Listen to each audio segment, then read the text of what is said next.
Hallelujah. Today's message in English, it's already there. I'll be uploading in the YouTube after going from here. Still, we will speak in both English and Tamil, and sister will translate in Kannada. Okay. For today's meditation, இன்றைக்கு தியானத்திற்கென்று 1 Thessalonians chapter 5 verses 1 to 11. 1 Thessalonians chapter 5 verses 1 to 11. 1 ಥೆಸಲೋನಿಕದ ಪುಸ್ತಕ 5ನೇ ಅಧ್ಯಾಯ 1ರಿಂದ 11 ವಚನಗಳು. ಸಹೋದರರೇ, ಈ ಸಂಗತಿಗಳು ನಡೆಯಬೇಕಾದ ಕಾಲಗಳನ್ನು ಗಳಿಗೆಗಳನ್ನು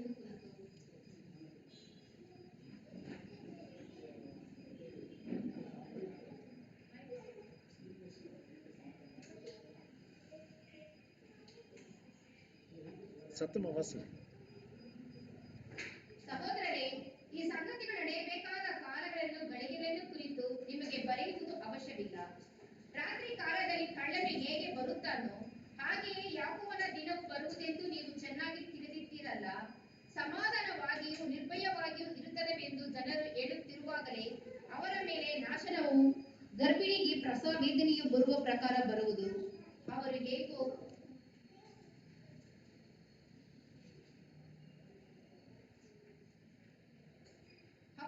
ತಪ್ಪಿಸಿಕೊಳ್ಳಲಾರರು. ಸಹೋದರರೇ, ಆ ದಿನವು ಕಳ್ಳನಂತೆ ನಿಮ್ಮ ಮೇಲೆ ಬರತಕ್ಕದ್ದಲ್ಲ. ನೀವು ಕತ್ತಲೆಯಲ್ಲಿ ಇರುವವರಲ್ಲ, ನೀವೆಲ್ಲರೂ ಬೆಳಕಿನವರು ಹಗಲಿನವರು ಆಗಿದ್ದೀರಷ್ಟೇ. ನಾವು ರಾತ್ರಿಯರು ಅಲ್ಲ, ಕತ್ತಲಿನವರು ಅಲ್ಲ. ಆದ ಕಾರಣ ನಾವು ಇತರರಂತೆ ನಿದ್ದೆ ಮಾಡದೆ ಎಚ್ಚರವಾಗಿ ಇರೋಣ, ಸ್ವಚಿತ್ತರಾಗಿ ಇರೋಣ. ನಿದ್ದೆ ಮಾಡುವವರು ರಾತ್ರಿಯಲ್ಲಿ ನಿದ್ದೆ ಮಾಡುತ್ತಾರೆ, ಅಮಲೇರುವವರು ರಾತ್ರಿಯಲ್ಲಿ ಅಮಲೇರುತ್ತಾರಷ್ಟೇ. ನಾವಾದರೂ ಹಗಲಿನವರಾಗಿರಲಾಗಿ ವಿಶ್ವಾಸ ಪ್ರೀತಿಗಳೆಂಬ ವಜ್ರ ಕವಚವನ್ನು, ರಕ್ಷಣೆಯ ನಿರೀಕ್ಷೆ ಎಂಬ ಶಸ್ತ್ರಾಣವನ್ನು ಧರಿಸಿಕೊಂಡು ಸ್ವಚಿತ್ತರಾಗಿರೋಣ. ಯಾಕೆಂದರೆ ದೇವರು ನಮ್ಮನ್ನು ತನ್ನ ಕೋಪಕ್ಕೆ ಗುರಿಯಾಗಬೇಕೆಂದು ನೇಮಿಸದೆ ನಾವು ನಮ್ಮ ದೇವರಾದ ಯಾಕೋಬ ಮೆಸ್ಸಿನ ಮೂಲಕವಾಗಿ ರಕ್ಷಣೆಯನ್ನು ಸಂಪಾದಿಸಿಕೊಳ್ಳಬೇಕೆಂದು ನೇಮಿಸಿದನು.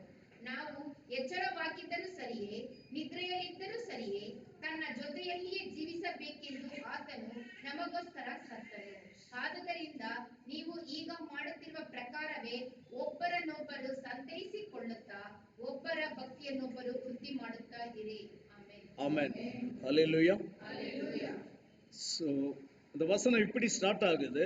சகோதரரே, இவைகள் நடக்கும் காலங்களையும் சமயங்களையும் குறித்து உங்களுக்கு எழுத வேண்டுவதில்லை. So here he is talking about the time and season. The time and season of something to happen.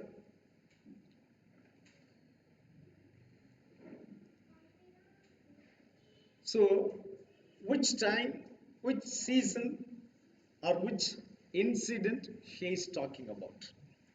இங்கே இவைகள் நடக்கும் காலங்களையும் சமயங்களையும் குறித்து உங்களுக்கு எழுத வேண்டியதில்லை.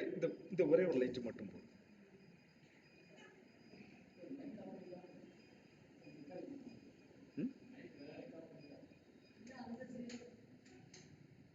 ஓகே. So, எவைகள் நடக்க வேண்டிய காலம், ಯಾವುದು ನಡೆಯಬೇಕಾದ ಕಾಲವು. அப்போ நாம ஒரு சாப்டர் முன்னால போணும். We have to go one chapter before, that is fourth chapter. ಅದಕ್ಕಿಂತ ಮುಂಚಿನ ಅಧ್ಯಾಯ 4ನೇ ಅಧ್ಯಾಯಕ್ಕೆ ಹೋಗೋಣ. அதுல 15 to 17 ನಾವು ಯಾಕೋಬನ ಮಾತಿನ ಆಧಾರದಿಂದ ನಿಮಗೆ ಹೇಳುವುದೇನೆಂದರೆ, ಯಾಕೋಬನ ಪ್ರತ್ಯಕ್ಷನಾಗುವವರೆಗೂ ಜೀವದಿಂದ ಹಿಡಿದಿರುವ ನಾವು ನಿದ್ದೆ ಹೋದವರಿಗಿಂತ ಮುಂದಾಗುವುದೇ ಇಲ್ಲ. ಯಾಕೋಬನು ತಾನೇ ಆಜ್ಞಾಘೋಷದೊಡನೆಯೂ ಪ್ರಧಾನ ದೂತನ ಶಬ್ದದೊಡನೆಯೂ ದೇವದೂತರ ತುತ್ತೂರಿಯೊಡನೆಯೂ ಆಕಾಶದಿಂದ ಇಳಿದು ಬರುವನು. ಆಗ ಮೆಸ್ಸಿನಲ್ಲಿರುವ ಸತ್ತವರು ಮೊದಲು ಎದ್ದು ಬರುವರು. ஹல்லேலூயா. யாகோவுடைய வார்த்தையை முன்னிட்டு நான் உங்களுக்கு சொல்லுகிறதாவது, யாகோவுடைய வருகை மட்டும் உயிரோடு இருக்கும் நாம் நித்திரை அடைந்தவர்களுக்கு முந்திக் கொள்வதில்லை. ஏனெனில் யாகுவ தாமே ஆரவாரத்தோடும் பிரதான தூதனுடைய சத்தத்தோடும் தேவ எக்காலத்தோடும் வானத்திலிருந்து இறங்கி வருவார். அப்பொழுது மெசியாவுக்குள் மரித்தவர்கள் முதலாவது எழுந்திருப்பார்கள். பின்பு உயிரோடு இருக்கும் நாமும் யாகுவோக்கு எதிர்கொண்டு போக மேகங்கள் மேல் அவர்களோட கூட ஆகாயத்தில் எடுத்துக்கொள்ளப்பட்டு இவ்விதமா எப்பொழுதும் யாகுவோவுடனே கூட இருப்போம். அல்லேலூயா. So இந்த சப்ஜெக்ட் நம்ம போகல. we are not going to that subject today. we are not going to discuss that. இந்த சப்ஜெக்ட பத்தி நாம இன்னைக்கு பேசல. ನಾವು ಇದರ ಬಗ್ಗೆ ಈಗ ಮಾತನಾಡಲಿಲ್ಲ. அதை விட்டுட்டு நம்ம 5th சாப்டர்ல இருந்து தான் நம்ம தொடர்றோம். ಆದರೆ ಈಗ ನಾವು 5ನೇ ಅಧ್ಯಾಯದ ಬಗ್ಗೆ ನಾವು ಮಾತನಾಡುತ್ತೇವೆ. So இந்த ஃபர்ஸ்ட் 4 வசனத்துல லாஸ்ட் 4 வசனத்துல நம்ம சொன்ன விஷயங்களை பத்தி தான் சவுல் அப்போஸ்தலன் நீங்க பேசுறார். ನಾವು ಮೊದಲನೇದಾಗಿ 4 ವಚನದಲ್ಲಿ ಇರುವುದನ್ನೇ ಸಂತ ಪೌಲನು ಮಾತನಾಡುತ್ತಾನೆ. So I don't have to write it again about the times and season for which we are all expecting. நாம் எதிர்பார்த்து கொண்டு இருக்கிறதான இந்த காலத்தை குறித்து இந்த சமயத்தை குறித்து நான் உங்களுக்கு எழுத வேண்டியதில்லை. ನಾವು ಎದುರು ನೋಡುತ್ತಿರುವ ಪ್ರಕಾರ ಈ ಕಾಲದ ಬಗ್ಗೆ ಈ ಸಮಯದ ಬಗ್ಗೆ ಬರೆಯುವ ಅವಶ್ಯವಿಲ್ಲ. ஏன் எழுத வேண்டியதில்லை? ಏಕೆ ಬರೆಯಬೇಕು? Why there is no need to write it again? ஏன் உங்களுக்கு மீண்டும் எழுத வேண்டியதில்லை? ஏಕೆ ನಾನು ನಿಮಗೆ ಮತ್ತೆ ಬರೆಯುವ ಅವಶ್ಯವಿಲ್ಲ? ஏனெனில் சபையில் மீண்டும் மீண்டுமாக இவைகள் போதிக்கப்பட்டே இருக்கிறது. It has been repeatedly being taught to the people. ಸಭೆಯಲ್ಲಿ ಮತ್ತೆ ಮತ್ತೆ ಇದರ ಬಗ್ಗೆ ಬೋಧನೆ ಮಾಡುತ್ತಲೇ ಇರುತ್ತೇವೆ. So எதற்காக இதெல்லாம் preach பண்றாங்க இந்த மெசேजेस? ಯಾವುದಕ್ಕೋಸ್ಕರ ಈ ವಾಕ್ಯಗಳನ್ನೆಲ್ಲ ಬೋಧನೆ ಮಾಡುತ್ತಾರೆ? இந்த மெசேजेस வழியில ஒவ்வொருவரையும் இந்த நாளுக்கென்று ஆயத்தப்படுத்துவதற்காக. ಈ ಬೋಧನೆಯ ಪ್ರಕಾರ ಪ್ರತಿಯೊಬ್ಬರನ್ನು ಈ ದಿನಕ್ಕಾಗಿ ಸಿದ್ಧ ಮಾಡುವುದಕ್ಕೋಸ್ಕರ. So the messages are being preached to prepare the people for this particular event. இந்த சம்பவத்திற்காக எல்லாரையும் ஆயத்தப்படுத்த வேண்டும்.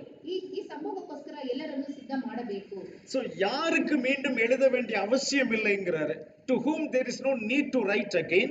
ಯಾರಿಗೋಸ್ಕರ ಮತ್ತೆ ಬರೆಯುವ ಅವಶ್ಯಕವಿಲ್ಲ ಎಂದು ಹೇಳುತ್ತಿದ್ದಾರೆ. யாரெல்லாம் அந்த மெசேजेஸை கேட்டு அதை நன்றாக விசுவாசித்து ஆயத்தமாய் இருக்கிறார்களோ அவர்களுக்கு மீண்டும் எழுத வேண்டியதில்லை. Whoever has received that message and believed it and prepared themselves for that event, for them there is no need to write again. ಯಾರೆಲ್ಲ ಈ ವಾಕ್ಯಗಳನ್ನು ಕೇಳಿ ಅದನ್ನು ನಂಬಿ ಅದನ್ನು ಸ್ವೀಕರಿಸಿ ಅದರ ಪ್ರಕಾರ ಸಿದ್ಧವಾಗಿದ್ದಾರೋ ಅವರಿಗೆ ಈ ವಾಕ್ಯಗಳು ಬರೆಯುವ ಅವಶ್ಯಕವಿಲ್ಲ. இப்போ இதுல நம்ம பார்த்தோம்னா இவர் அந்த தெசலோனிக்கேயில் உள்ள சபைக்கு தான் இந்த மெசேஜ் எழுதுறார். ಇಲ್ಲಿ ನೋಡುವುದಾದರೆ ಆತನು ಥೆಸಲೋನಿಕೆ ಸಭೆಯವರಿಗೆ ಮಾತ್ರ ಈ ವಾಕ್ಯಗಳನ್ನು ಬರೆಯುತ್ತಿದ್ದಾನೆ. So he is writing this message to the people of the church of or the kahal of Thessaloniki. அப்போ ஒரே கஹால்ல ஒரே மெசேஜ் ப்ரீச் பண்ணும்போது எல்லாருமே அதை ரிசீவ் பண்றது இல்ல. ಒಂದೇ ಸಭೆಯಲ್ಲಿ ಈ ವಾಕ್ಯಗಳನ್ನು ಎಲ್ಲರಿಗೂ ಬೋಧನೆ ಮಾಡುವಾಗ ಎಲ್ಲರೂ ಅದನ್ನು ಸ್ವೀಕರಿಸಿಕೊಳ್ಳುವುದಿಲ್ಲ. In a kahal same message when it is preached everybody don't receive it in the same manner. அப்போ அவர் அததான் அந்த வித்தியாசத்தை தான் இந்த சாப்டர்ல அவர் கொண்டு வர்றார். He is showing that difference in this chapter. ಆತನು ಅದರ ವ್ಯತ್ಯಾಸವನ್ನು ಈ ಅಧ್ಯಾಯದ ಮುಖಾಂತರ ತೋರ್ಪಡಿಸುತ್ತಿದ್ದಾನೆ. So இங்க ஒரு குரூப்புக்கு அவர் என்ன எழுதுறாரு? To one group what he is writing? ಇಲ್ಲಿ ಒಂದು ಗುಂಪಿಗೆ ಆತನು ಏನನ್ನು ಬರೆಯುತ್ತಿದ್ದಾನೆ? ஒன்னு உங்களுக்கு எழுத வேண்டியதில்லை. There's no need to write to you again. ಒಂದು ನಿಮಗೆ ಬರೆಯುವ ಅವಶ್ಯವಿಲ್ಲ. Second என்ன எழுதுறாரு?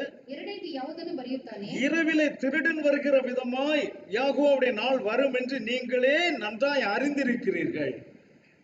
ರಾತ್ರಿ ಕಾಲದಲ್ಲಿ ಕಳ್ಳನು ಹೇಗೆ ಬರುತ್ತಾನೋ ಹಾಗೆ ಯಾಕೋವನು ಬರುವನೆಂದು ನೀವು ಚೆನ್ನಾಗಿ ತಿಳಿದುಕೊಂಡಿದ್ದೀರಲ್ಲ. You are aware of it. You are well aware of it, well known of it. As if thief comes in the night, he comes. இரவில் திருடன் வருகிற விதமாக அவர் வரப்போகிறார் என்று நீங்கள் நன்றாய் அறிந்திருக்கிறீர்களே. ರಾತ್ರಿ ವೇಳೆಯಲ್ಲಿ ಕಳ್ಳನು ಬರುವ ಹಾಗೆ ಯಾಕೋವನು ಬರುತ್ತಾನೆಂದು ಚೆನ್ನಾಗಿ ತಿಳಿದಿದ್ದೀರಲ್ಲ. A messenger is getting this sort of confirmation from the people who receive the message. ஒரு செய்தியாளன் அந்த செய்தியை கேட்கிறவர்களிடத்திலிருந்து இந்த உத்தரவாதத்தை பெற்றுக் கொள்கிறான். ಒಂದು ಸಂದೇಶವನ್ನು ಕೇಳುವವರಲ್ಲಿ ಈ ವಾಗ್ದಾನವನ್ನು ಆತನು ತೆಗೆದುಕೊಳ್ಳುತ್ತಾನೆ. So if I preach the message today, ನಾನು ನಿಮಗೆ ಈ ದಿನ ಬೋಧನೆ ಮಾಡುತ್ತೇನೆ, I expect the same thing from you. உங்களிடத்திலிருந்து அதையே நான் எதிர்பார்க்கிறேன். ನೀವು ಬಳಿಯಿಂದ ನಾನು ಅದನ್ನೇ ಎದುರು ನೋಡುತ್ತಿದ್ದೇನೆ. So அந்த சபையில கொஞ்சம் பேர் கேட்டாங்க, கொஞ்சம் பேர் கேட்கல. ಆ ಸಭೆಯಲ್ಲಿ ಸ್ವಲ್ಪ ಜನ ಕೇಳಿಸಿಕೊಂಡರು, ಕೆಲವರು ಕೇಳಿಸಿಕೊಳ್ಳಲಿಲ್ಲ. ஆனா நான் இங்க என்ன விரும்புறேன், எல்லாரும் கேட்கணும்னு நான் விரும்புறேன். ನಾನು ಈ ಸಭೆಯಲ್ಲಿ ಎಲ್ಲರೂ ಅದನ್ನು ತಿಳಿದುಕೊಂಡಿರಬೇಕು, ಕೇಳಿಕೊಂಡಿರಬೇಕು ಎಂದು ಇಚ್ಛಿಸುತ್ತೇನೆ. So இங்க சவுல் அந்த கூட்டத்தை பார்த்து சொல்லும்போது, நீங்கள் நன்றாய் அறிந்திருக்கிறீர்களே. ಸೌಲನು ಆ ಗುಂಪನ್ನು ನೋಡಿ ಹೇಳುತ್ತಾನೆ, ನೀವು ಚೆನ್ನಾಗಿ ತಿಳಿದಿದ್ದೀರಲ್ಲ. So Saul says, you know it very well. உங்களுக்கு நன்றாய் தெரியும் என்று சொல்றார். ನಿಮಗೆ ಚೆನ್ನಾಗಿ ಗೊತ್ತಿದೆ. Believers சொல்லல. Believers are not saying that we know it very well.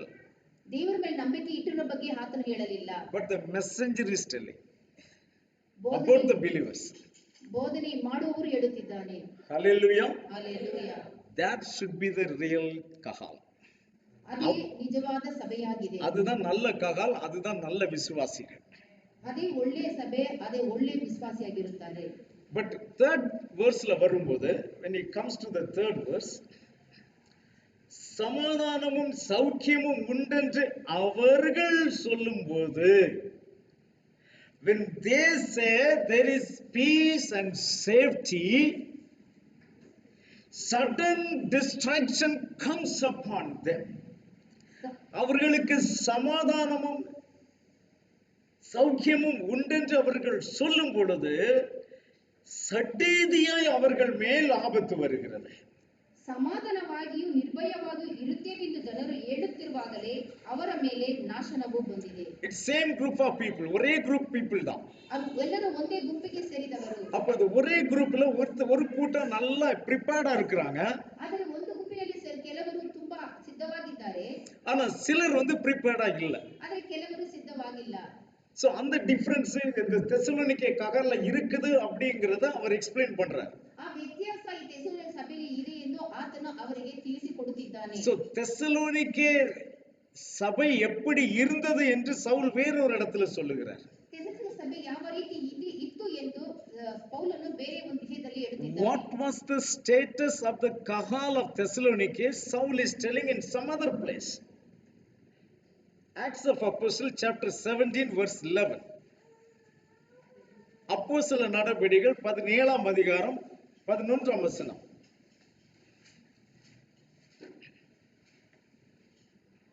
ಅಪೊಸ್ತಲರ ಕೃತ್ಯಗಳ ಪುಸ್ತಕ 17ನೇ ಅಧ್ಯಾಯ 11ನೇ ವಚನ.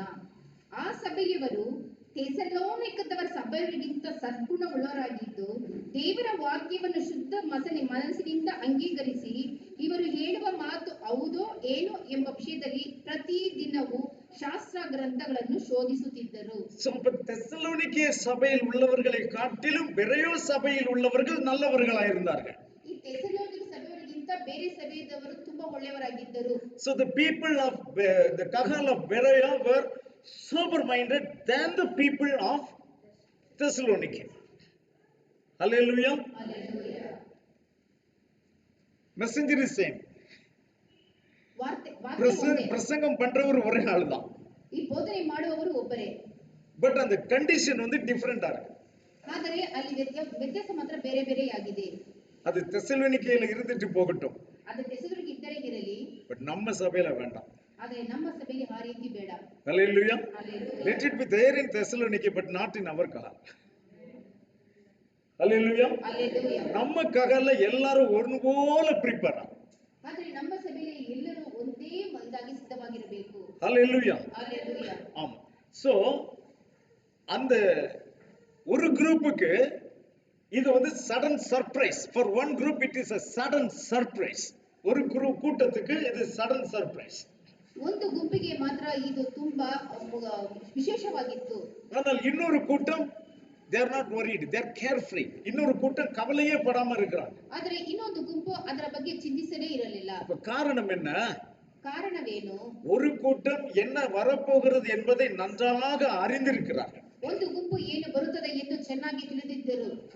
அந்த காலத்துக்குரிய செய்தியை அவர்கள் கரெக்டாக புரிந்து கொண்டிருக்கிறார்கள். ಆ ಕಾಲಕ್ಕೆ ತಕ್ಕಂತ ಬರುವ ಬೋಧನೆಯನ್ನು ಅವರು ಸರಿಯಾಗಿ So ತಿಳಿದುಕೊಂಡಿದ್ದರು. one group of people have received the message of that hour.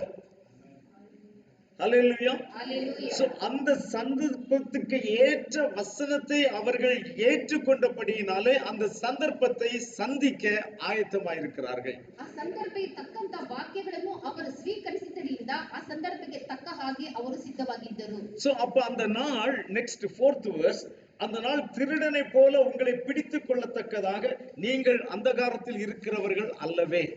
ಆ ದಿನವು ಕಳ್ಳನಂತೆ ನಿಮ್ಮ ಮೇಲೆ ಬರತಕ್ಕದ್ದಲ್ಲ, ನೀವು ಕತ್ತಲೆಯಲ್ಲಿ ಇರುವವರಲ್ಲ. So you are not in darkness so that that day comes like a thief in the night. Hallelujah. Hallelujah. So in the third verse once again I missed something. சமாதானமும் சௌக்கியமும் உண்டென்று அவர்கள் சொல்லும்போது, ಸಮಾಧಾನವು ನಿರ್ಭಯವೂ ಇರುತ್ತದೆ ಎಂದು ಅವರು ಹೇಳುವಾಗ, அப்போ இந்த சபையில ஒரு சிலர் ரொம்ப ஆக்டிவா இருக்கிறாங்க. ಈ ಸಭೆಯಲ್ಲಿ ಕೆಲವರು ತುಂಬಾ ಚುರುಕಾಗಿದ್ದಾರೆ. Some people are very active. They are participating in every activities of the kahal. ಕೆಲವರು ಎಲ್ಲಾ ವಿಷಯದಲ್ಲೂ ಅವರು ತುಂಬಾ ಚುರುಕಾಗಿರುತ್ತಾರೆ. ஆனா ஒரு சிலர் வந்துட்டு கேஷுவலா வர்றாங்க போறாங்க. ಆದರೆ ಕೆಲವರು ಸಾಧಾರಣವಾಗಿ ಬರುತ್ತಾರೆ ಹೋಗುತ್ತಾರೆ. சோ இந்த ரெண்டு பேருக்கும் ஒரு டிஃபரன்ஸ் இருக்கிறது. ಈ ಇಬ್ಬರಿಗೂ ಕೆಲವು ವ್ಯತ್ಯಾಸಗಳಿವೆ. இந்த ஆக்டிவா இருக்கிறதான அந்த கஹால் மெம்பர்ஸ் ಚುರುಕಾಗಿರುವಂತ ಆ ಸಭೆಗೆ ಸೇರಿದವರು அவரை சந்திக்க எப்பொழுதும் ஆயத்தமாய் இருக்கிறார்கள். ಅವರನ್ನು ಅವರು ಕಾಣಲು ಯಾವಾಗಲೂ ಸಿದ್ಧವಾಗಿರುತ್ತಾರೆ. Those who are very active in the kahal are always ready to meet him anytime. ஆனா சிலர் என்ன செய்யறாங்க, பீஸ் அண்ட் சேஃப்டி, சமாதானமும் சௌக்கியமும் நமக்குள்ளே இருக்கிறது. ಆದರೆ ಕೆಲವರು ನಮಗೆ ಸಮಾಧಾನವೂ ಸೌಖ್ಯವೂ ನಮ್ಮಲ್ಲಿದೆ. பிறகு ஏன் இந்த மாதிரி நீங்க எல்லாம் ஓடிட்டு இருக்கீங்க? Why you people are running like this? There is peace and safety. Why don't you enjoy that? இங்க peace and safety இருக்குது, இதை நீங்க அனுபவிக்காம எதற்காக அங்கேயும் இங்கேயும் ஓடிட்டு இருக்கீங்க? ಇಲ್ಲಿ ಸಮಾಧಾನವೂ ನಿಮಗೆ ಸಂತೋಷವೂ ಇರುವಾಗ ನೀವು ಏಕೆ ಅಲ್ಲಿ ಇಲ್ಲಿ ಅಲೆದಾಡುತ್ತಿದ್ದೀರಿ? So நீங்க why do you need to fast and pray? நீங்க எதுக்கு உபவாசித்து ஜெபம் பண்ணணும்? ಏಕೆ ನೀವು ಉಪವಾಸ ಪ್ರಾರ್ಥನೆ ಮಾಡಬೇಕು? எதுக்கு நீங்க ஆல் நைட் எல்லாம் பிரேயர் பண்ணணும்? ನೀವು ಯಾವುದಕ್ಕೆ ರಾತ್ರಿ ಪ್ರಾರ್ಥನೆ ಮಾಡಬೇಕು? இங்க சமாதானமும் சௌக்கியமும் நமக்கு இருக்குது. ನಮಗೆ ಸಂತೋಷವೂ ಸಮಾಧಾನವೂ ಉಂಟಲ್ಲ. சோ நாம இந்த மாதிரி சஃபர் பண்ண வேண்டிய அவசியமே கிடையாது. ನಾವು ಈ ರೀತಿ ತ್ಯಾಗ ಮಾಡುವ ಅವಶ್ಯಕತೆಯೇ ಇಲ್ಲ. So they say there is peace and safety. You don't have to worry like this, or you don't have to struggle so much in the spiritual walk. ஆவிக்குரிய வாழ்க்கையில நீங்கள் இவ்வளவு பிரயாசப்பட வேண்டிய அவசியம் இல்லை. ನೀವು ಆತ್ಮಿಕ ಜೀವನದಲ್ಲಿ ಇಷ್ಟು ಕಷ್ಟಪಡುವ ವಿಷಯವೇ ಇಲ್ಲ. யார் சொல்றாங்க? Who is telling this? ಇದನ್ನು ಹೇಳುವವರು ಯಾರು? Those who are meeting the sudden surprise. ಯಾರಿಗೆ sudden surprise யாருக்கு வருகிறதோ, ಯಾರಿಗೆ ಇದು ಸಡನ್ ಆಗಿ ಬರುತ್ತದೋ அவங்க தான் இத சொல்லிட்டு இருக்காங்க. ಅವರೇ ಇದನ್ನು ಹೇಳುತ್ತಿರುವರು. யாரு கிட்ட சொல்றாங்க? ಇವರು ಯಾರ ಬಳಿಯಲ್ಲಿ ಹೇಳುತ್ತಾರೆ? யாரு ஆயத்தமா இருக்கிறார்களோ அவர்களிடத்தில் சொல்லுகிறார்கள். To whom they are telling to the people who are already well prepared.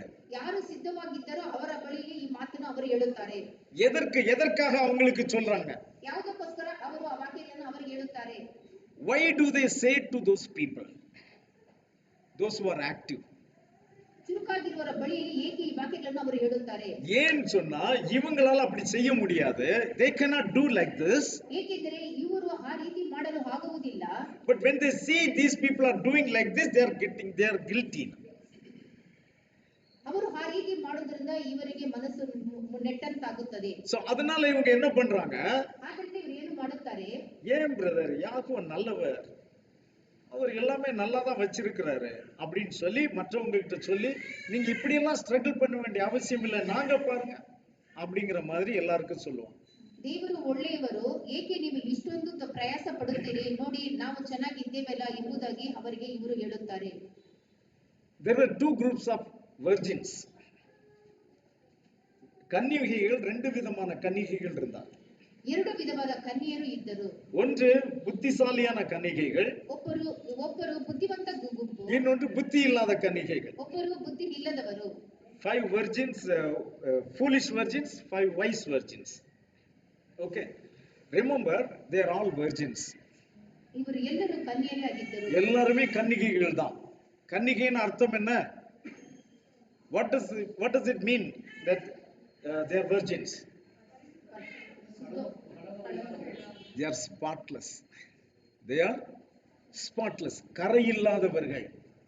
அப்ப எல்லாருமே புத்தி உள்ளவங்களும் புத்தி இல்லாதவங்களுமே, புத்தி இல்லாதவங்க பாவிங்க, புத்தி உள்ளவங்க பரிசுத்தவான்கள் என்று கிடையாது. ಬುದ್ಧಿ ಇರುವವರು ಪರಿಶುದ್ಧರು, ಬುದ್ಧಿ ಇದ್ದವರು ಪರಿಶುದ್ಧರು, ಬುದ್ಧಿ ಇಲ್ಲದವರು ಪಾಪಿಗಳು ಅಲ್ಲ. Both are virgins. ரெண்டு பேருமே கன்னிகைகள் தான். ಇಬ್ಬರು ಪರಿಶುದ್ಧವಾದ ಕನ್ಯೆಯರಾಗಿದ್ದರು. இப்போ இங்க என்ன நடக்கிறது? ಆದರೆ ಏನು ನಡೆಯುತ್ತಿದೆ? What is happening here? The wise virgins are very active. Wise virgins, புத்தியுள்ள கன்னிகைகள் ரொம்ப சுறுசுறுப்பா இருக்கிறாங்க. புத்திವಂತ கன்னியರು ತುಂಬಾ ಚುರುಕಾಗಿರುತ್ತಾರೆ. எதற்கு சுறுசுறுப்பா இருக்கிறாங்க? ಅವರು ಯಾವುದಕ್ಕೆ ಚುರುಕಾಗಿರುತ್ತಾರೆ? மணவாளனை சந்திக்க வேண்டும் என்று சொல்லி. ಮದುಮಗನನ್ನು ಅವರು ಕಾಣಲು. They want to definitely meet the bridegroom. அப்போ இந்த புத்தி இல்லாத கன்னிகைகள் என்ன செய்றாங்க? ಈ ಬುದ್ಧಿ ಇಲ್ಲದ ಕನ್ಯರು ಏನು ಮಾಡುತ್ತಾರೆ? அவர்களிடத்துல போய் பேசுறாங்க. ಅವರ ಬಳಿಯಲ್ಲಿ ಹೋಗಿ ಮಾತನಾಡುತ್ತಾರೆ. These foolish virgins, they go and speak to the wise virgins. பாரு, நாங்களும் மணவாளனை சந்திக்க தான் வந்திருக்கிறோம். ನಾವು ಮದುಮಗನನ್ನು ನೋಡಲೇ ಬಂದಿದ್ದೇವೆ. We also have come to see the bridegroom, meet the bridegroom. Okay, அப்போ எங்களை போல நீங்க இருந்தா போதுமே, ஏன் இந்த மாதிரி எல்லாம் பண்ணிட்டு இருக்கீங்க? ನಮ್ಮ ಹಾಗೆ ಇದ್ದರೆ ಸಾಕಲ್ಲ, ನೀವು ಏಕೆ ಈ ರೀತಿ ನೀವು ಮಾಡುತ್ತೀರಿ? So you can be like us. Why you are flying too much? Just be like us. இப்போ நம்ம சபையில நீங்க சுறுசுறுப்பா இருக்கிற விசுவாசிகள்கிட்ட சுறுசுறுப்பா இல்லாத விசுவாசிகள் வந்துட்டு ஏன் இப்படி ஆட்டம் போடுறீங்க, கொஞ்சம் எங்களை போல கொஞ்சம் சாந்தமா இருங்கன்னு சொன்னா உங்க பதில் என்னவா இருக்கும்? If in our kahal some people very active, the inactive people, they come and tell the active people, why you are jumping too much, be like us, what will be your reaction? ಈ ಸಭೆಯಲ್ಲಿ ಚುರುಕಾಗಿರುವ ವಿಶ್ವಾಸಿಗಳ ಬಳಿಯಲ್ಲಿ ಬಂದು ಚುರುಕಿಲ್ಲದ ವಿಶ್ವಾಸಿಗಳು ಬಂದು ನೀವು ಏಕೆ ಇಷ್ಟು ಪ್ರಯಾಸ ಪಡುತ್ತೀರಿ ಅಂತ ಕೇಳುವಾಗ ಸಭೆಯಲ್ಲಿರುವ ನೀವು ನಿಮ್ಮ ಉತ್ತರವೇನು ಹೇಳುತ್ತೀರಿ? Will it make a difference? ಅದು ஒரு வித்தியாசத்தை உண்டு பண்ணுமா? ಅಲ್ಲಿ ಒಂದು ವ್ಯತ್ಯಾಸವನ್ನು ಉಂಟು ಮಾಡುತ್ತದಾ? That's why Yahushua gave this story. Yahushua அதனால தான் இந்த கதையை கொடுத்தார். ಯಾಹುಶುವ ಅದಕ್ಕೋಸ್ಕರ ಈ ಕಥೆಯನ್ನು ಹೇಳುತ್ತಿದ್ದಾನೆ. மணவாளன் வர தாமதித்த போது எல்லாரும் உறங்கி விட்டார். ಮದುಮಗನು ಬರುವಾಗ ಎಲ್ಲರೂ ನಿದ್ರೆಗೆ ಜಾರಿದ್ದರು. When it was delayed, everybody slept. The foolish and the wise, ரெண்டு பேருமே உறங்கி விட்டார்கள். மணவாளன் வர தாமதித்த போது புத்தி உள்ளவர்களும் உறங்கி விட்டார்கள், புத்தி இல்லாதவர்களும் உறங்கி விட்டார்கள். ಮದುಮಗನು ಬರುವ ಸಮಯದಲ್ಲಿ ಬುದ್ಧಿವಂತ ಕನ್ಯರು ಬುದ್ಧಿಯಿಲ್ಲದ ಕನ್ಯರು ಎಲ್ಲರೂ ನಿದ್ರೆಗೆ ಜಾರಿದರು. So the புத்தி இல்லாத கன்னிகை புத்தி உள்ளவங்களை கூட உறங்க வைத்து விட முடியும். ಬುದ್ಧಿ ಇಲ್ಲದಂತ ಕನ್ಯರು ಬುದ್ಧಿವಂತ ಕನ್ಯರು ನಿದ್ರಿಸಲು ಸಾಧ್ಯ ಮಾಡುತ್ತಾರೆ. So the foolish virgins can make even the wise virgins to sleep. Amen. Hallelujah. Hallelujah. That's why அதனால தான் சவுல் அப்போஸ்தலன் இங்கே இதை எழுதுகிறார். ಅದಕ್ಕೋಸ್ಕರನೇ ಸೌಲನಾದ ಅಪೊಸ್ತಲನು ಇದನ್ನು ಇಲ್ಲಿ ಬರೆಯುತ್ತಿದ್ದಾನೆ. தன் சபையில் இருக்கிற சொந்த ஜனங்களுக்கு அதை எழுதுகிறார். ತನ್ನ ಸಭೆಯಲ್ಲಿರುವ ಸ್ವಂತ ಜನರಿಗೋಸ್ಕರ ಅದನ್ನು ಬರೆಯುತ್ತಿದ್ದಾನೆ. So ரொம்ப கேர்ஃபுல்லா இருங்கன்னு சொல்றார். ತುಂಬಾ ಎಚ್ಚರಿಕೆಯಿಂದ ಇರಿ ಎಂಬುದಾಗಿ So ಹೇಳುತ್ತಾನೆ. என்ன நடக்கிறது? ಅಲ್ಲಿ ಏನು ನಡೆಯುತ್ತದೆ? 5th verse, நீங்கள் எல்லாரும் வெளிச்சத்தின் பிள்ளைகளும் பகலின் பிள்ளைகளுமாய் இருக்கிறீர்கள், நாம் இரவுக்கும் இருளுக்கும் உள்ளானவர்கள் அல்லவே. We are all the children of light and the children of day, and we are not the sons of darkness and night. ನೀವು ಕತ್ತಲೆಯಲ್ಲಿ ಇರುವವರಲ್ಲ, ನೀವೆಲ್ಲರೂ ಬೆಳಕಿನವರು ಆಗಿದ್ದೀರಷ್ಟೇ. ನಾವು ರಾತ್ರಿಯವರು ಅಲ್ಲ, ಕತ್ತಲೆಯವರು ಅಲ್ಲ. Okay, they are the sons of light and sons of day. அவர்கள் வெளிச்சத்தின் பிள்ளைகள், வெளிச்சத்தின் பிள்ளைகளும் பகலின் பிள்ளைகளுமாய் இருக்கிறார்கள். ಅವರು ಬೆಳಕಿನ ಮಕ್ಕಳು ಹಗಲಿನ ಮಕ್ಕಳಾಗಿರುತ್ತಾರೆ. So then what he is supposed to do? இவர் என்ன பண்ணிருக்கணும்? மெசஞ்சர் என்ன பண்ணிருக்கணும்? ಈ ಬೋಧಕರು ಏನು ಮಾಡಿರಬೇಕಾಗಿತ್ತು? அவங்கள வந்து அப்ரிஷியேட் பண்ணிருக்கணும், அவங்கள வந்து பாராட்டி இருக்கணும். ಅವರನ್ನು ಅವರು ಹೊಗಳಬೇಕಿತ್ತು. பட் இன்ஸ்டெட் அப்படி பாராட்டாம அவர் அங்க என்ன பண்றாரு பாருங்க. ಅಲ್ಲಿ ಅವರನ್ನು ಹೊಗಳದೆ ಆತನು ಏನು ಮಾಡುತ್ತಾನೆ ಎಂಬುದಾಗಿ ನೋಡಿರಿ. ஆகையால் மற்றவர்கள் தூங்குகிறது போல நாம் தூங்காமல் விழித்துக் கொண்டு தெளிந்தவர்களாய் இருக்க கடவோம். ಆದ ಕಾರಣ ನಾವು ಇತರರಂತೆ ನಿದ್ದೆ ಮಾಡದೆ ಎಚ್ಚರವಾಗಿರೋಣ. ಸ್ವಾಚಿತ್ತರಾಗಿ ಇರದೆ ನಿದ್ದೆ ಮಾಡುವವರು. So let us not sleep like others and let us be sober. Hallelujah. Hallelujah. மற்றவர்கள் தூங்குகிறது போல நாம் தூங்காமல். ಬೇರೆಯವರು ಮಲಗುವ ಪ್ರಕಾರ ನಾವು ನಿದ್ದೆ ಮಾಡದೆ. So இங்க என்ன நடந்துட்டு இருக்குது? What is happening here? ಇಲ್ಲಿ ಏನು ನಡೆಯುತ್ತಿದೆ? Slowly they are entering into slumbering. யாரு? வெளிச்சத்தின் பிள்ளைகள், the children of light, slowly they are entering into slumbering. இந்த வெளிச்சத்தின் பிள்ளைகள் கொஞ்சம் கொஞ்சமாக தூக்கத்திற்கு நேராக போய் கொண்டிருக்கிறார். ಈ ಬೆಳಕಿನ ಮಕ್ಕಳು ಸ್ವಲ್ಪ ಸ್ವಲ್ಪವಾಗಿ ನಿದ್ರೆಗೆ ಜಾರುತ್ತಿರುತ್ತಾರೆ. Hallelujah. A messenger has to watch his kahal in this manner. ஒரு ஊழியக்காரன் தன்னுடைய சபையை அவன் இப்படி கவனிக்க வேண்டும். ಒಬ್ಬ ಬೋಧಕನು ಸಭೆಯನ್ನು ಈ ರೀತಿಯಾಗಿ ಆತನು ಗಮನಿಸಬೇಕು. How many are sleeping? எவ்வளவு பேர் தூங்குறாங்க? ಎಷ್ಟು ಜನ ನಿದ್ದೆ ಮಾಡುತ್ತಾರೆ? எவ்வளவு பேர் நன்றாக விழித்திருக்கிறார்கள்? ಎಷ್ಟು ಜನ ಎಚ್ಚರವಾಗಿರುತ್ತಾರೆ? எவ்வளவு பேர் இந்த ரெண்டுக்கு இடையில இருக்கிறாங்க? ಎಷ್ಟು ಜನ ಈ ಎರಡರ ಮಧ್ಯದಲ್ಲಿ ಇದ್ದಾರೆ? How many are sleeping? How many are awake? And how many are in between? The same condition is now in our kahal. இப்போ அதே நிலைமை தான் நம்ம கஹல்ல இருக்கு. ಇದೇ ಪರಿಸ್ಥಿತಿ ಈಗ ನಮ್ಮ ಸಭೆಯಲ್ಲಿ ಇದೆ. கொஞ்சம் பேர் ரொம்ப ஆக்டிவா இருக்கிறோம், ரொம்ப கவனமா வசனத்தை கேட்டுட்டு இருக்கிறோம். ಸ್ವಲ್ಪ ಜನ ಚುರುಕಾಗಿದ್ದು ಸತ್ಯವಾಕ್ಯಗಳನ್ನು ಗಮನದಿಂದ ಕೇಳುತ್ತಾರೆ. கொஞ்சம் பேர் ஆல்ரெடி gone. இன்னும் கொஞ்சம் பேர் ஆல்ரெடி போயிட்டாங்க. ಆದರೆ ಕೆಲವರು ನಿದ್ರೆಗೆ ಜಾರಿದ್ದಾರೆ. இன்னும் கொஞ்சம் பேர் ரெண்டுக்கு இடையில சண்டை போட்டுட்டு இருக்காங்க. ಇನ್ನು ಕೆಲವರು ಎರಡಕ್ಕೂ ಮಧ್ಯದಲ್ಲಿ ಜಗಳವಾಡುತ್ತಿದ್ದಾರೆ. Some people are very much awake, some people are already closed their eyes, some people are struggling in between. So ஆவிக்குரிய நிலைமையிலும் ஒரு ககால் இப்படித்தான் இருக்கும். ಆತ್ಮಿಕ ಜೀವನದಲ್ಲಿಯೂ ಒಂದು ಸಭೆ ಈ ರೀತಿ ಇರುತ್ತದೆ. So ஆகையினால இவர் என்ன சொல்றாரு? ಆದ್ದರಿಂದ ಆತನು ಏನನ್ನು ಹೇಳುತ್ತಾನೆ? First he declared that you are the sons of light and sons of day. முதல்ல நீங்கள் வெளிச்சத்தின் பிள்ளைகளும் பகலின் பிள்ளைகளும் என்று அவர்களை சொல்லிவிட்டார். ನೀವು ಬೆಳಗಿನವರು ಹಗಲಿನವರು ಎಂದು ಅವರು ಹೇಳಿದ್ದಾರೆ. ஆனாலும் மற்றவர்கள் தூங்குகிறது போல நீங்கள் தூங்காதீர்கள் என்று வார்னிங் வர கொடுக்கிறார். So yet you don't sleep like others. ಆದ ಕಾರಣ ನೀವು ಇತರರಂತೆ ನಿದ್ದೆ ಮಾಡದೆ ಎಚ್ಚರವಾಗಿರಬೇಕೆಂದು ಆತನು ಹೇಳುತ್ತಿದ್ದಾನೆ. Hallelujah. The salvation, ரட்சிப்பு என்பது, ರಕ್ಷಣೆ ಎಂಬುದು, it is not taken for granted. நமக்கு ரட்சிப்பை நாம் பெற்றுவிட்டோம் என்று முடிவாக சொல்ல முடியாது. ರಕ್ಷಣೆ ಹೊಂದಿದೆ ಎಂದು ನಾವು ಪೂರ್ತಿಯಾಗಿ ಹೇಳಲು ಆಗುವುದಿಲ್ಲ. Philippians chapter 2 verse 12. Philippians chapter 2 verse 12.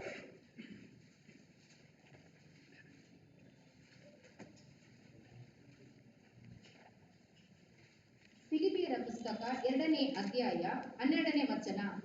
ಹೀಗಿರುವಲ್ಲಿ ನನ್ನ ಪ್ರಿಯರೇ, ನೀವು ನನ್ನ ಮಾತನ್ನು ಯಾವಾಗಲೂ ಕೇಳಿದಂತೆ ಈಗಲೂ ಕೇಳಿರಿ. ನಾನು ನಿಮ್ಮಲ್ಲಿ ಇರುವಾಗ ಮಾತ್ರವಲ್ಲದೆ ನಾನು ಇಲ್ಲದಿರುವಾಗಲೂ ಬಹು ಹೆಚ್ಚಾಗಿ ಮನೋಭೀತಿಯಿಂದ ನಡುಗುವವರಾಗಿ ನಿಮ್ಮ ರಕ್ಷಣೆಯನ್ನು ಸಾಧಿಸಿಕೊಳ್ಳಿರಿ. ஆதலால் எனக்கு பிரியமானவர்களே, நீங்கள் எப்பொழுதும் கீழ்ப்படுகிறபடியே நான் உங்களுக்கு சமீபமா இருக்கும்போது மாத்திரமல்ல, நான் தூரமா இருக்கிற இப்பொழுதும் அதிக பயத்தோடும் நடுக்கத்தோடும் உங்கள் ரட்சிப்பு நிறைவேற பிரயாசப்படுங்கள். Here is saying, work out your own salvation with fear and trembling. With fear and trembling, work out your own salvation. பொதுவா சபையில எப்படி வந்துருதுன்னா, நம்ம ஞானஸ்நானம் எடுத்தாச்சுன்னா நம்ம ரட்சிக்கப்பட்டுட்டோங்கிற ஒரு மனநிலை எல்லாருக்கும் வந்துருது. ನಾವು ದೀಕ್ಷಾಸ್ನಾನ ತೆಗೆದುಕೊಂಡ ಮೇಲೆ ರಕ್ಷಣೆ ಬಂದಿದೆ ಎಂದು ನಮಗೆಲ್ಲರಿಗೂ ಮನಸ್ಸಿನಲ್ಲಿ ಒಂದು ಯೋಚನೆ ಬರುತ್ತದೆ. Once you have taken baptism, yes, everything is finished. Now you have taken already visa to the heaven. நம்ம பரலோகத்துக்கு போறதுக்கு விசா எடுத்துட்டோம் அப்படின்னு நினைக்கிறாங்க. ನಾವು ಪರಲೋಕ ರಾಜ್ಯಕ್ಕೆ ಹೋಗುವುದಕ್ಕೆ ನಾವು ವಿಸಾ ತೆಗೆದಿದ್ದೇವೆ ಎಂದು ನೆನೆಸಿಕೊಳ್ಳುತ್ತಾರೆ. பட் வசனம் என்ன சொல்லுகிறது? ಅದರ ವಾಕ್ಯ ಏನು ಹೇಳುತ್ತದೆ? உங்கள் ரட்சிப்பு நிறைவேற பயத்தோடும் நடுக்கத்தோடும் பிரயாசப்படுங்கள் என்று சொல்லு. ನಿಮ್ಮ ರಕ್ಷಣೆಯನ್ನು ಕಾಪಾಡಿಕೊಳ್ಳಲು ನೀವು ಭಯದ ನಡುಕದವರಾಗಿರಿ. எதற்கு? ரட்சிப்பு நிறைவேற. To work out, you work out your own salvation so that you become perfect. Hallelujah. Hallelujah. After baptism, just you have started your walk towards salvation. ஞான ஸ்நானம் எடுத்த பிறகு ரட்சிப்புக்கு நேராக நீங்கள் இப்பொழுதுதான் காலடி எடுத்து வைக்க ஆரம்பித்திருக்கிறீர்கள். ದೀಕ್ಷಾ ತೆಗೆದುಕೊಂಡ ಮೇಲೆ ನೀವು ರಕ್ಷಣೆಗೆ ಮೊದಲನೇ ಹೆಜ್ಜೆಯನ್ನು ಇಡುತ್ತಿರುತ್ತೀರಿ. So இப்போ நீங்க என்ன செய்ய வேண்டும்? நீங்கள் உங்கள் ரட்சிப்பு நிறைவேற பிரயாசப்பட வேண்டும். ಈಗ ನಿಮ್ಮ ರಕ್ಷಣೆಯನ್ನು ಸಾಧಿಸಿಕೊಳ್ಳಲು ನೀವು ಪ್ರಯಾಸ ಪಡಬೇಕು. You have to work out your own salvation. Hallelujah. Hallelujah. Romans chapter 13 verse 11.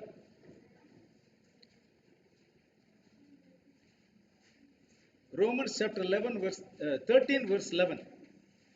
நித்திரையை விட்டு எழுந்திருக்கத்தக்க வேளை ஆயிற்றென்று நாம் காலத்தை அறிந்தவர்களாய் இப்படி நடக்க வேண்டும். நாம் விசுவாசிகள் ஆன போது ரட்சிப்பு சமீபமாய் இருந்ததை பார்க்கிலும் இப்பொழுது அது அதிக சமீபமாய் இருக்கிறது.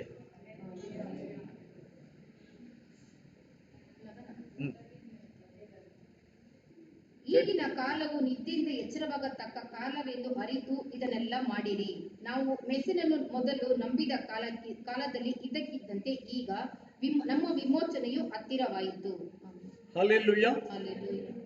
ಈ ರಕ್ಷಿಸಲ್ಪಟ್ಟ ನಾಳು, that is when you accepted Mashiach as your personal savior, that time how close the salvation was, now it is more closer than that.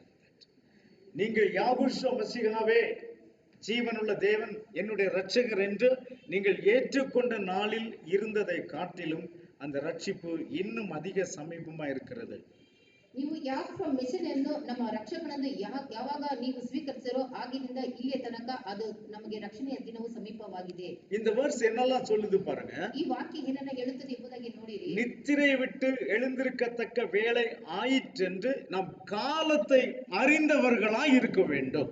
ಈಗಿನ ಕಾಲವು ನಿದ್ದಿಂದ ಎಚ್ಚರವಾಗತಕ್ಕ ಕಾಲವೆಂದು ಅರಿತು ಇದನ್ನೆಲ್ಲ ಮಾಡಿರಿ. So what you are supposed to be, you should know this is the time to wake up from your sleep and know that time, this is the right time.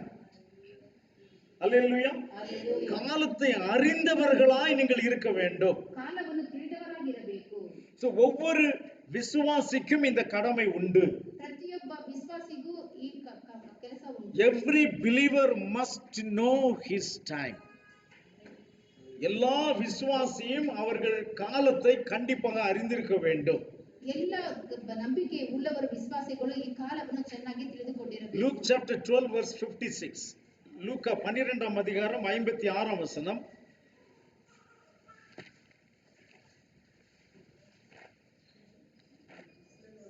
ಲೂಕನ ಪುಸ್ತಕ 12ನೇ ಅಧ್ಯಾಯ 56ನೇ ವಚನ.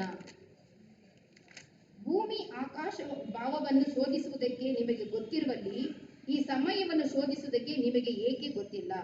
பூமி மாயக்காரரே, பூமியின் தோற்றத்தையும் வானத்தின் தோற்றத்தையும் நிதானிக்க உங்களுக்கு தெரியுமே, இந்த காலத்தையோ நிதானியாமல் போனது என்ன? Why you have not known this time? இந்த காலத்தை ஏன் அறியவில்லை என்று சொல்லி யாகுஷுவா கேள்வி கேட்கிறார். ಈ ಕಾಲವನ್ನು ಏಕೆ ನಿಮಗೆ ಗೊತ್ತಿಲ್ಲ ಎಂದು ಯಾಕುಷ ಪ್ರಶ್ನೆಯನ್ನು ಕೇಳುತ್ತಿದ್ದಾನೆ. That means Yahuwah has definitely made us known the time and season. யாகுவா காலத்தையும் சமயத்தையும் நாம் அறிந்து கொள்ளும் வண்ணமாக நமக்கு போதித்திருக்கிறார். ಯಾಕುಷ ಕಾಲವನ್ನು ಸಮಯವನ್ನು ತಿಳಿದುಕೊಳ್ಳುವುದಕ್ಕೋಸ್ಕರ ಆತನು ನಮಗೆ ಬೋಧನೆ ಮಾಡಿದ್ದಾನೆ. So you can never say I do not know the time. எனக்கு இது எந்த காலம் என்று எனக்கு தெரியாது என்று நீங்கள் சொல்ல முடியாது. ಈ ಯಾವ ಕಾಲ ಇದು ನನಗೆ ಗೊತ್ತಿಲ್ಲ ಎಂದು ನೀವು ಹೇಳಲು ಆಗುವುದಿಲ್ಲ. So அந்த காலத்தை அறிகிற அறிவு எல்லாருக்கும் இருக்க வேண்டும். Everybody should be aware of the time and the season. ಕಾಲವನ್ನು ತಿಳಿದುಕೊಳ್ಳುವುದು ಎಲ್ಲರಿಗೂ ಅವಶ್ಯಕವಾಗಿದೆ. So இந்த ரட்சிப்பு நிறைவேறுவதற்கு நாம் நம்மை ஆயத்தப்படுத்த வேண்டும். For this to fulfill the salvation, you have to prepare yourself. ರಕ್ಷಣೆಯನ್ನು ಪೂರ್ತಿ ಮಾಡಲು ನಾವು ಸಿದ್ಧ ಮಾಡಿಕೊಳ್ಳಲಾಗಿರಬೇಕು. This is the job or the responsibility of every individual. ஒவ்வொரு தனிப்பட்ட மனிதனுடைய பொறுப்பாய் இருக்கிறது இது. ಪ್ರತಿಯೊಬ್ಬರ ಮನುಷ್ಯರ ಜವಾಬ್ದಾರಿಯಾಗಿದೆ. Let us read one good, interesting passage. Revelation chapter 19, verse 7. Revelation chapter 19, verse 7. ಪ್ರಕಟಣೆ ಪುಸ್ತಕ 19ನೇ ಅಧ್ಯಾಯ 7ನೇ ವಚನ. ಯಜ್ಞದ ಕುರಿಯಾದಾತನ ವಿವಾಹ ಕಾಲವು ಬಂತು, ಆತನಿಗೆ ವಿವಾಹವಾಗುವ ಕನ್ಯೆ ತನ್ನನ್ನು ಸಿದ್ಧ ಮಾಡಿಕೊಂಡಿದ್ದಾಳೆ. ಸಂತೋಷ ಪಡೋಣ, ಹರ್ಷಗೊಳ್ಳೋಣ, ಆತನನ್ನು ಘನಪಡಿಸೋಣ ಎಂದು ಹೇಳಿತು. ஹல்லேலூயா. நாம் சந்தோஷப்பட்டு களி கூர்ந்து அவருக்கு துதி செலுத்த கடவோம். ஆட்டுக்குட்டியானவருடைய கல்யாணம் வந்தது, அவருடைய மனைவி தன்னை ஆயத்தம் பண்ணினாள். Let us be glad and rejoice, for the marriage of the Lamb has come, for the bride has made herself ready. மணவாட்டி தன்னை ஆயத்தப்படுத்தினாள். கன்ಯೆಯು ತನ್ನನ್ನು ಸಿದ್ಧ ಮಾಡಿಕೊಂಡಿದ್ದಾಳೆ. ஹல்லேலூயா. இங்க யார் தன்னை ஆயத்தப்படுத்துகிறார்கள்? ಇಲ್ಲಿ ಯಾರನ್ನು ಆತನು ಸಿದ್ಧ ಮಾಡುತ್ತಾನೆ? அந்த மணவாட்டி தான் தன்னை மணவாளனுக்கு ಒಪ್ಪಾக ஆயத்தப்படுத்திக் கொள்ளுகிறார். ಆ ಮದುಮಗಳು ಮದುಮಗಳಿಗೆ ತಕ್ಕ ಹಾಗೆ ತನ್ನನ್ನು ತಾನೇ The ಸಿದ್ಧ bride has ಮಾಡಿಕೊಳ್ಳುತ್ತಾಳೆ. prepared herself to be yoked with the bridegroom. ஹல்லேலூயா. மணவாளனுக்கு ஒப்பாக அவள் தன்னை ஆயத்தப்படுத்திக் கொண்டாள். ಮಗನಿಗೆ ತಕ್ಕ ಹಾಗೆ ತನ್ನನ್ನು ಆತನು ಸಿದ್ಧ ಮಾಡಿಕೊಳ್ಳುತ್ತಾನೆ. So the preparation of the bride depends upon her only. மணவாட்டி தன்னைத்தான் ஆயத்தப்படுத்திக் கொள்ள வேண்டும். மணமಗಳು ತನ್ನನ್ನು ತಾನೇ ಸಿದ್ಧ ಮಾಡಿಕೊಳ್ಳಬೇಕು. வேற யாரும் அவளை ஆயத்தப்படுத்த மாட்டாங்க. ಯಾರು ಬಂದು ಬೇರೆಯವರು ಬಂದು ಅದನ್ನು ಸಿದ್ಧ ಮಾಡಬೇಕು. Nobody else will come and prepare yourself. It's you. உங்களை நீங்கள் தான் ஆயத்தப்படுத்திக் கொள்ள வேண்டும். ನಿಮ್ಮನ್ನು ನೀವೇ ಸಿದ್ಧ ಮಾಡಿಕೊಳ್ಳಬೇಕು. Isaiah chapter 61 verse 10.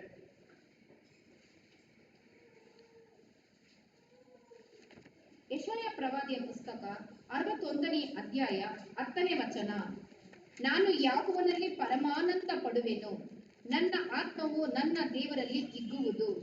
ವರನು ಬಾಸಿಂಗವನ್ನು ಧರಿಸಿಕೊಳ್ಳುವಂತೆಯೂ ವಧುವು ತನ್ನನ್ನು ಆಭರಣಗಳಿಂದ ಅಲಂಕರಿಸಿಕೊಳ್ಳುವ ಹಾಗೂ ಆತನು ನನಗೆ ರಕ್ಷಣೆ ಎಂಬ ವಸ್ತ್ರವನ್ನು ಹೊದಿಸಿ தர்மவெம்ப நிலுவங்கினு தொடிசித்தானல்ல. யாகோவுக்குள் பூரிப்பாய் மகிழுகிறேன், என் தேவனுக்குள் என் ஆத்மா களி கூர்ந்திருக்கிறது. மணவாளன் ஆபரணங்களினால் தன்னை அலங்கரித்துக் கொள்ளுகிறதற்கும் மணவாட்டி நகைகளினால் தன்னை சிங்காரித்துக் கொள்ளுகிறதற்கும் ஒப்பாக அவர் ரட்சிப்பின் வஸ்திரங்களை எனக்கு உடுத்தி நீதியின் சால்வை எனக்கு தரித்தார். Hallelujah. Hallelujah. Here the bride has adorned herself. Amen. Nobody else. The bride has adorned herself. மணவாட்டி தன்னைத்தானே அலங்கரித்துக் கொண்டார். மதுமಗಳು ತನ್ನನ್ನು ತಾನೇ ಅಲಂಕರಿಸಿಕೊಳ್ಳುತ್ತಾಳೆ. மணவாட்டி தன்னைத்தானே நகைகளினால் சிங்காரித்துக் கொண்டிருக்கிறார். ಮದುಮಗಳು ಎಲ್ಲ ಆಭರಣಗಳಿಂದ ತನ್ನನ್ನು ತಾನೇ ಸಿಂಗರಿಸಿಕೊಂಡಿದ್ದಾಳೆ. Daddy, you give me some gold chain. அப்பா நீங்க எனக்கு கோல்டு கொடுங்க. ತಂದೆ ನನಗೆ ಚಿನ್ನವನ್ನು ಕೊಡಿರಿ. அம்மா அங்கிள் நீங்க எனக்கு கோல்டு கொடுங்க. ಚಿಕ್ಕಪ್ಪ ನೀನು ನನಗೆ ಚಿನ್ನವನ್ನು ಕೊಡಿರಿ. Nothing like that. அப்படி எதுவுமே கிடையாது. ಆ ರೀತಿ ಯಾವುದೂ ಇಲ್ಲ. மணவாட்டி தானே சம்பாதிக்க வேண்டும். The bride has to earn for herself. ಮದುಮಗಳು ಇವುಗಳೆಲ್ಲ ಸಂಪಾದಿಸಿಕೊಂಡು ತನ್ನನ್ನು ತಾನೇ ಸಿದ್ಧ ಮಾಡಿಕೊಳ್ಳಬೇಕು. ಆಮೆನ್. ஹல்லேலூயா. அவள் தன்னை தானே அலங்கரித்துக் கொள்ள வேண்டும். ತನ್ನನ್ನು ತಾನೇ ಸಿಂಗರಿಸಿಕೊಳ್ಳಬೇಕು. எப்பொழுது அவள் தன்னை முழுவதுமாக ஆயத்தப்படுத்திக் கொண்டாளோ, ಯಾವಾಗ ತನ್ನನ್ನೇ ತಾನು ಆಕೆ ಪೂರ್ತಿಯಾಗಿ ಸಿದ್ಧ ಮಾಡಿಕೊಂಡಳು, what time when she is fully prepared, அப்பொழுது அங்கே ஒரு சத்தம் கேட்க போகிறது. ಆಗ ಅಲ್ಲಿ ಒಂದು ಶಬ್ದ ಕೇಳಿಸುತ್ತದೆ. சந்தோஷப்பட்டு களி கூறு, ಆನಂದ ಪಡೋಣ. மணவாட்டி தன்னைத்தானே ஆயத்தப்படுத்திக் கொண்டார். ಮದುಮಗಳು ತನ್ನನ್ನು ತಾನೇ ஆட்டுக்குட்டியானவருடைய கல்யாணம் வந்தது. ಯಜ್ಞ ಕುರಿಯಾದಾತನ ವಿವಾಹ ಕಾಲವು ಬಂತು. மணவாட்டி தன்னை ஆயத்தப்படுத்திக் கொண்டார். ಮದುಮಗಳು ತನ್ನನ್ನು ತಾನು ಸಿದ್ಧ ಮಾಡಿಕೊಂಡಳು. எப்பொழுது whenever the bride has prepared herself ready, then the declaration is going to come, let us be glad and rejoice, the marriage of the Lamb has come. Hallelujah. அந்த அந்த சத்தம் கேட்க போக ஆரம்பிக்கிறது. ಆ ಶಬ್ದವು ಕೇಳಿಸಲು ಪ್ರಾರಂಭಿಸುತ್ತದೆ. யார் அந்த சத்தத்தை கேட்டு சந்தோஷப்படுவா? ಯಾರು ಆ ಶಬ್ದವನ್ನು ಕೇಳಿ ಸಂತೋಷ Who will ಪಡುತ್ತಾರೆ? be glad and rejoice to hear that declaration? Hallelujah. Hallelujah. The bride who is fully prepared. தன்னை முழுவதுமாக ஆயத்தம் பண்ணின மணவாட்டி அந்த சத்தத்தை கேட்டு சந்தோஷப்படுவாள். அருமையான தேவனே. ತನ್ನನ್ನು ಪೂರ್ತಿಯಾಗಿ ಶೃಂಗರಿಸಿಕೊಂಡ ಆ ಮದುಮಗಳು ಆ ಶಬ್ದವನ್ನು ಕೇಳಿ ಸಂತೋಷ ಪಡುತ್ತಾಳೆ. You are responsible for your own salvation. உங்களுடைய ரட்சிப்புக்கு நீங்கள் தான் உத்தரவாதி. ನಿಮ್ಮ ರಕ್ಷಣೆಗೆ ನೀವೇ ಜವಾಬ್ದಾರಿಗಳಾಗಿರುತ್ತೀರಿ. But Yahushua provides everything through his spirit for you to prepare. Hallelujah.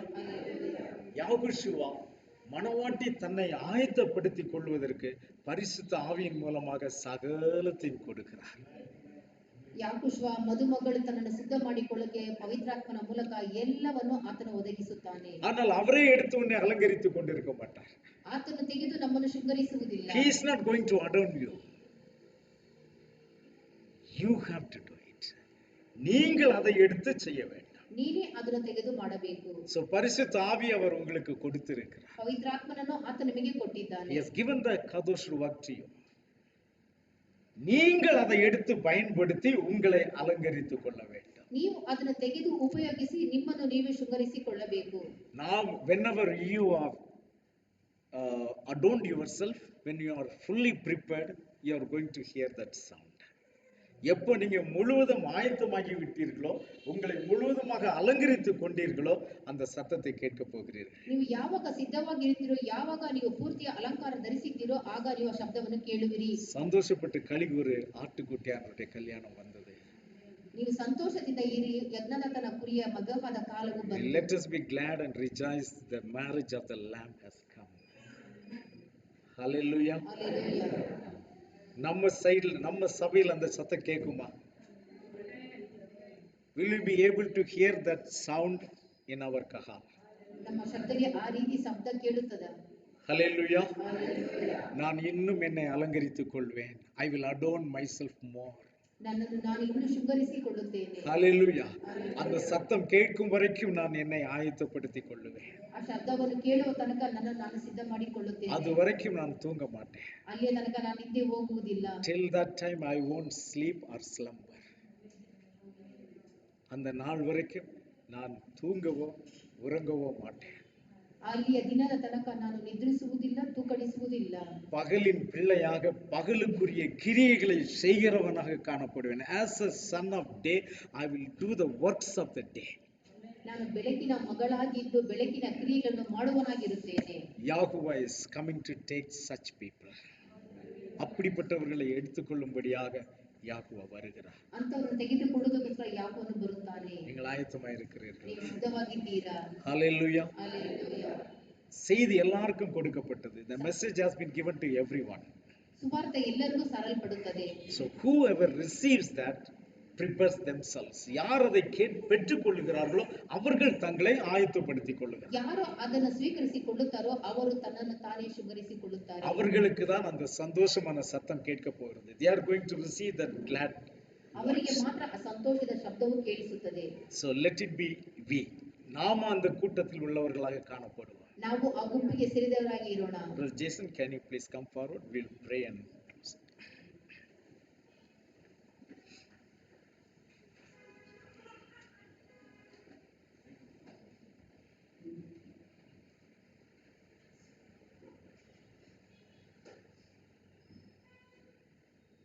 Hallelujah. Praise Yahuwah.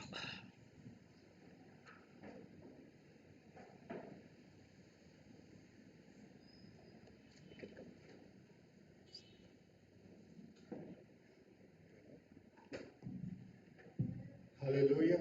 Hallelujah. Hallelujah. We thank you, Father. We are your children called by your name, Father. You have reached out and touched each one of us a long time back, Father. When you gave us your name, when you put your Kadosh Ruach within us. And as we heard your word today, Father, it is coming back to each one of us that we need to work out our salvation with fear and trembling, Father. And just because we have been immersed in the name of Yahushua HaMashiach is not guarantee that we will receive the salvation and come into that rest with you in eternal life that you have promised us, Father. Today I pray for each of my brothers and sisters that we, as children of the light, sons of the light and sons of the day, will walk in that light and be filled Amen. with that Hallelujah. which you have purposed in each one Thank of our you, lives, Father. Because you have called us with a special calling and election, Father. You have brought us into your presence so that we can receive the fullness of life that you want to give us, Father. Yes, Father. You have Hallelujah. ordained upon us each day of ours, Father. And today, even as we have received this word, Father, I pray that each one of us will come into that place where we will take on the spirit of Yahuwah and walk as Yahushua on this earth, Father. Amen. As the Son of Elohim on Hallelujah. this work, redeeming the times, for the times are evil, Father. Yes, The times are evil. We need to be aware of so many things, Father. Hallelujah. And you're bringing into our very mind, into our very understanding, into our very conscience, that time is of the essence, Father. We do not have time to let go. We do not have time to say enough of time is there. But we need to work towards that which you have placed before us, Father. Hallelujah. So today, even as we have received your word, Father, I pray for each one of my brothers and sisters, Father, that we will lift ourselves up and put aside the things that hold us down, Father, and be set free, not only just to worship you in spirit and in truth, Father, but we will be the sun of light. Yes. Our light will shine. As your word says, let your light so shine before men that they may see your good works and praise the Father in heaven. Amen. That we will bring glory and honor to your name, Father, Yes, redeeming the time and bringing many Hallelujah. sons to your righteousness, Father. I thank you, Abba, because that is the work you have given us, to bring the truth of your word to so many that are yet in darkness, Father. Hallelujah. I thank you. I give you all the glory and honor in the matchless and the powerful name of our Savior, Yahushua HaMashiach. We pray and we receive with thanksgiving. Amen. Amen. Yahuwah bless every one of you. Yahuwah Shalom. Amen. Hallelujah.